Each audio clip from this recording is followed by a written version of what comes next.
வணக்கம். காங்கிரஸ் கட்சியினுடைய அயலகணி தலைவர் சாம் பிட்ரேடா அவர் தொலைக்காட்சி வாயிலாக ஒரு கருத்தை சொல்கிறாரு. அதாவது அமெரிக்காவில் ஒரு சட்டம் இருக்குது. யாராவது இறந்து போனாங்கன்னா அவருக்கு சொத்து இருந்தான்னா அவர் சொத்தில் 55 விழுக்காடு அரசாங்கத்துக்கு சேரும். மீதி 45 விழுக்காடு அவருடைய வாரிசுகளுக்கு சேரும்.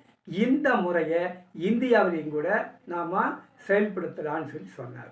இதை நம்முடைய தலைவர் ராகுல் காந்தி பிடிச்சிட்டார். அவர் பல மேடைகளே அதை பேசிட்டு இருக்காங்க. இதற்கு கடுமையான எதிர்ப்பு வட இந்தியாவில் இருக்குது.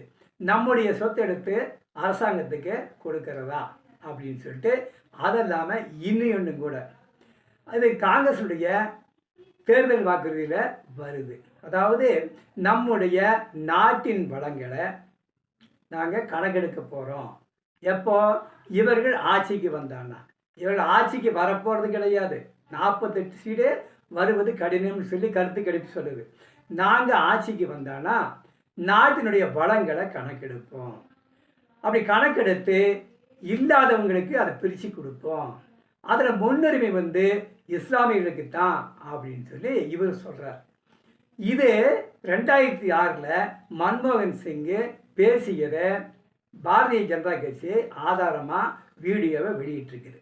அப்போது யாருடைய வளத்தை எடுத்து யாருக்கு கொடுக்கறது, அப்போ சம்பாதிக்கிறது ஒருத்தர், வளத்தை பிரித்து கொடுக்குறது ஒருத்தர் அப்படின்னு சொல்லிட்டு ஒரு பெரிய பிரச்சனை வட இந்தியாவில் ஓடிட்டுருக்குது. ரோஹிங்கியா முஸ்லீம்னு சொல்லிட்டு பங்களாதேஷ்லேருந்து 6 கோடி பேர்த்துக்கு மேலே இந்தியாவில் தங்கியிருக்காங்க. அவர்களுக்கெல்லாம் நாம் பிரித்து கொடுக்க போகிறோமா அப்படின்னு சொல்லிட்டு இந்த பிரச்சனை ஓடிக்கிட்டு இருக்குது. காங்கிரஸை அழிப்பதற்கு வேறு யாருமே தேவையில்லை. ஏற்கனவே 48 இடங்களில் இந்தியா முழுவதும் வரப்போகுதுன்னு சொல்கிறாங்க. ஏதோ கொஞ்சம் உயிர்ப்போட கேரளாவில் இருக்குது. தமிழ்நாட்டில் திமுகவின் தோளில் ஏறி சவாரி பண்ணிட்டு இருக்காங்க. இந்த பேச்சுக்களே காங்கிரஸை அழிப்பதற்கு போதுமானது. அதுக்கு யாரும் தேவையில்லை, ராகுல் காந்தியே போது. அவர் துணைக்கு வேணா நம்ம முதலமைச்சரை அழைச்சிட்டு போகலாம். ஏன்னு கேட்டிங்கன்னா அவர் தென்னிந்தியாவில் பிரச்சாரம் பண்ண முடியாது. காங்கிரஸ் கர்நாடகாவில் ஆளுது. அங்கே போனோன்னா மேகதாது அணை பிரச்சனை வரும். கேரளாவுக்கு போனோன்னா கம்யூனிஸ்ட் ஆதரிக்கிறதா அல்லது காங்கிரஸ் ஆதரிக்கிறதாங்கிற பிரச்சனை வரும். அதனால் வட இந்தியாவுக்கு அங்கேயும் கூட கார்கே இங்கே வர வேண்டாம்னு சொல்கிறாரு. இருந்தாலும் அழிக்கிறதுக்காக ராகுல் காந்தி இவரை அழைச்சிட்டு போகலாம். 48 சீட்டு 10 சீட்டாவது குறைச்சி காமிப்பார்.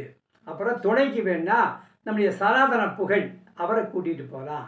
அவர் ஒரு 10 சீட்டை அழைச்சி காமிப்பார். அதனால் உங்களுக்கு ரொம்ப உறுதுணையாக இருப்பார்.